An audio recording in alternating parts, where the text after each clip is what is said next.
Greetings and salutations, everybody out there in YouTube land. I'm your host, once again, Dan Thornton. I want to thank you all for tuning in this morning.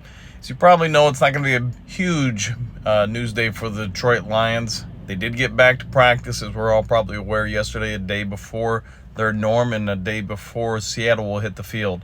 Seattle, let's start with that. They've got a ton of injuries going on to the point where they're going to have to sign Jason Peters, 41-year-old former All-Pro offensive tackle. Does that mean that one or two of their offensive tackles are not going to play against Lions? I'd say that's a strong possibility. If I'm Seattle, I'm probably hoping to get one of them on the field. Chances of them getting both out there probably not looking so good.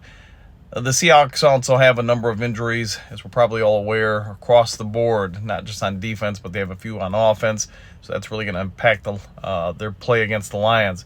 Being as that may, as you probably see from the headline, if you watched Lions Talk Live yesterday, you're probably also aware the Jets did call the Lions about a quarterback. I was able to ascertain and find out from two sources, so I was able to verify it. It was about Teddy Bridgewater.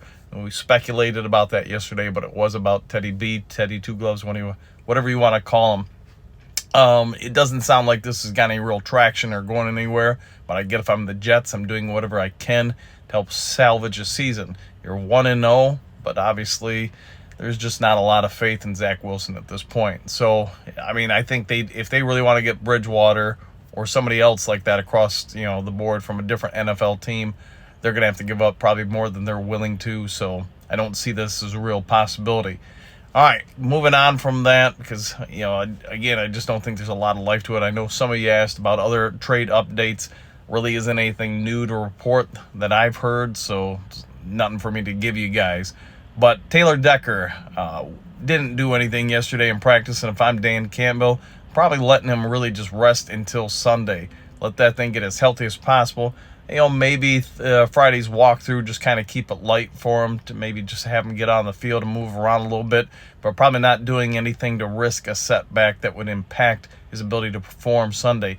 It sounds like the injury to the ankle occurred somewhere in the second quarter, and he just gutted it out the rest of the game, so that would tell me that the walking boot he left in last Thursday is probably more just to help heal and limit the mobility of the ankle, help it heal faster. So that's probably good news for the Lions, because I would say all signs are pointing towards Taylor Decker returning to the field for Sunday's game. Outside of him, there really aren't any injuries of note to the Lions. So, Willie, how you doing? Good morning to you, man.